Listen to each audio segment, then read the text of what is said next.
Hey there folks, and welcome back for another video. I'm Chris from iLeather.com, and today we're going to use Viking shaving soaps. This one is Tree of Life, and let's give it a whiff. One thing on these soaps I want to mention is you need to take the top off and let it air out a little bit because it's got a bit of tallow smell, I believe, when it's capped off. So let it air out a little bit, then take a whiff. And once you do, this one is a nice... hard to explain, but it smells sort of like a sandalwood. I'm not sure, maybe oak moss or something like that, but it does have a really nice scent. Scent strength is about, I'd say 4, a little under medium, and we're going to use our RazoRock Plissoft silver tip today. Let's wet that brush and we will get to loading. And by the way, there was a tongue-in-cheek post in Razor and Brush about lathering, and basically saying that my lather is poor. Let me tell you how to measure lather for those of you who don't know. Measure the lather in the results at the end of the shave. If you have no nicks, weepers, creepers, cuts, if the razor glides across your face properly, if you don't have issues, then your lather is fine. You don't have to, this is not a one-size-fits-all hobby where everybody does the same thing. So use the type of lather that works best for you. That is my advice on lathering. It's very difficult to diagnose someone else's lather as being poor unless it appears to have large bubbles on it or it dissipates. Apart from that, if your lather is working insofar as the razor's gliding, you're not getting any irritation, weepers, creepers, cuts, then it's an okay lather. So I use the type of lather that works best for me. And my recommendation for everyone is to use the type of lather that works best for you. Some like it a little more on the dry side, like me. Others like a little more wet. It really is one of those scenarios where you can do it exactly the way you want it, and you should do it the way you want. So that's my advice when it comes to making lather. Okay, let's wet the face and we'll get going. Stay tuned. All right, so today we're going to have another battle. We're going to use the Merkur 37C, which is a slant, dueling or battling against the RazoRock German 37. And I'll say, just by looking at these razors, the main difference between the two is that one is 3-piece and one is 2-piece, with the 3-piece being the RazoRock German 37. The shape of the razor heads and the rest are almost identical. So I expect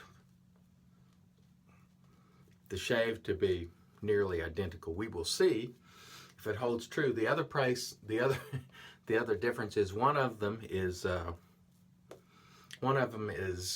like the German 37 is $19.99, and the Merkur 37C is usually between $35 and $40. So you have a price difference there, but we're going to see if they shave differently. And that's where the rubber meets the road, so to speak. So we'll start on the right side of my face here with the Merkur 37C, and that is nice and smooth. Nice and smooth. One of the things that I do, obviously, or everybody does actually, when you're rinsing your razor, you're actually getting water in your lather mix there. Every single time you rinse, you get water. So that's one of the reasons that I don't use a super wet lather. For me, it just, I don't care for it. But anyway, that's very nice. By the way, the blades are Derby Extra in both. First shave on both these blades. And here is the RazoRock German 37. It's on a Weber handle because I wanted to use a handle that feels similar, and these feel identical as expected. I'll show you the heads before the next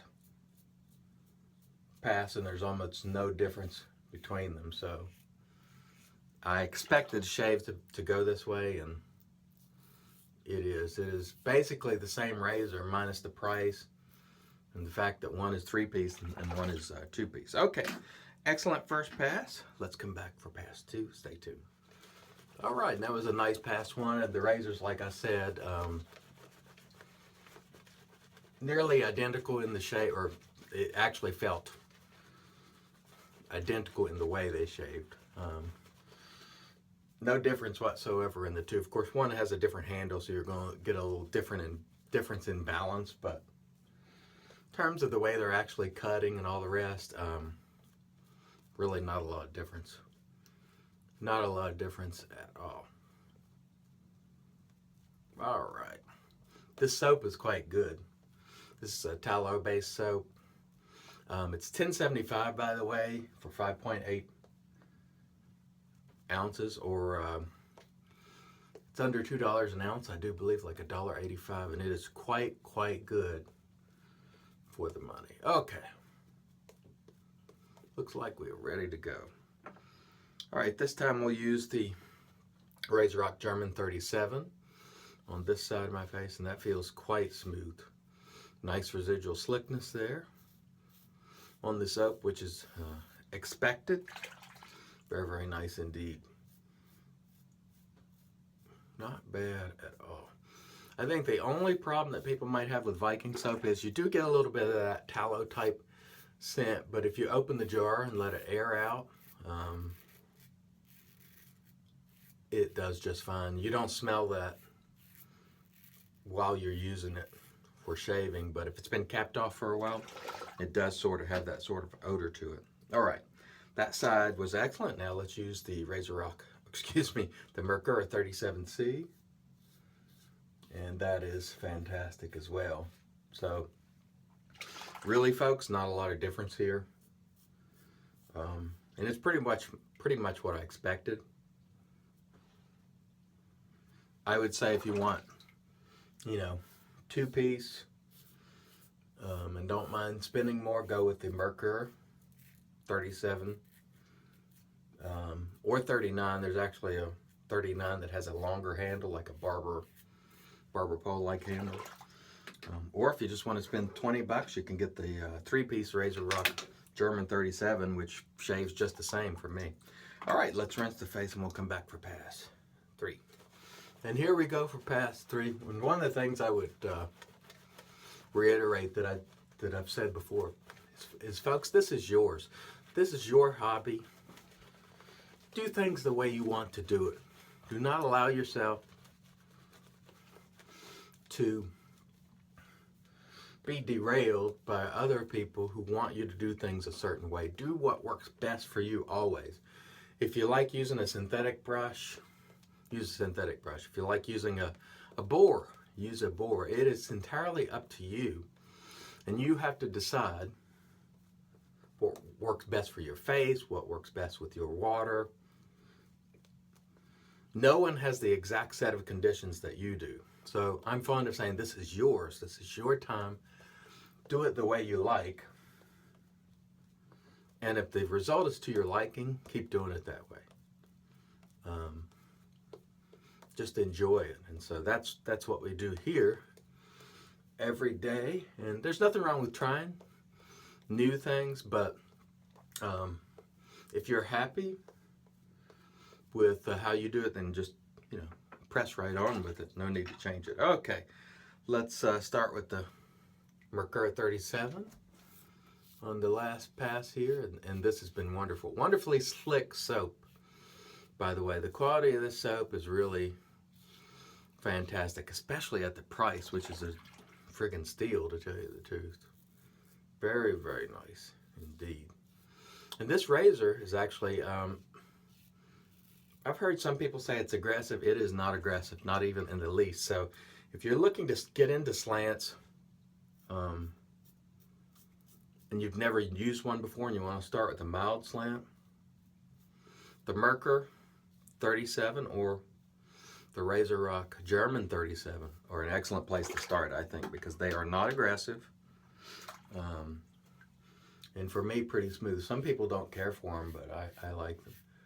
I'll show you the heads after I finish with this pass, which I've been meaning to do. They're nearly identical. So, apart, as I said again, from the price and the fact that one is two-piece, one is three-piece, they're about the same. So you can pretty much choose $20 or 35 to 40, and 2-piece or 3-piece. Those are your choices there. Pretty much the same otherwise. And I don't need to do a multi-part series on this to figure it out. You could tell really by looking at the tops, the design is almost identical. Let's give you a look at them. See? Kind of hard to match them up, but they are nearly identical. This one is the Merkur, this one is the German 37.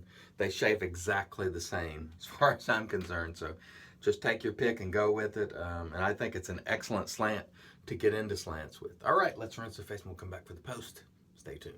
And before we get to the post, I just want to give you a look at this light. Look how creamy that is. And it probably doesn't come across on the camera. That's one of the reasons it's difficult to judge lather over the camera, because the light really doesn't reflect and give that sheen that's present. Super slick, good cushion and glide. You know, again, only you can measure your lather, and this is fantastic. All right, let's rinse the hands. We'll come back for the post. And in comes the magic made by Witches. Thayer's Witch Hazel, which is great stuff, and we will give it a go. And that feels really nice. Aloe in here works well as an astringent and moisturizes some. And quickly we will review the equipment before we get to the aftershave. Again, RazoRock German 37, and this one happens to be riding on a Weber handle. This is not the handle that comes with it, but it does come with a handle. $19.99, Merkur 37C, usually between $35 and $40. This one 3-piece, this one 2-piece. The heads are nearly identical, if not 100% identical. I mean, they're that close. They shave the same, or at least they did for me. RazoRock Silver Tip Plissoft did an excellent job once again today. And of course our soap, which was very, very nice. This is Viking Shaving Soap's Tree of Life, which had a really nice scent. It wasn't super stout, but it was nice, and the quality of that soap is very, very good. All right, let's go with the aftershave today, which is going to be fine Santal Absolut, I think it is. Yeah, nice sandalwood type aftershave, and it'll, I think, match up with our Tree of Life pretty well. And let's give it a go and see how it does. I haven't used it for a while, or at least I don't remember using it anytime recently, although I could have. I forget sometimes. See so many things on this channel, I lose track, and that's nice. Let's go for a second round. It's Monday, we deserve it. Remember, you deserve it as well, so go for a second round yourself today as you're shaving. All right, excellent shave today. Thank you once again for joining me. I hope to see you again soon. Until next time, let's make the entire world shave great once again.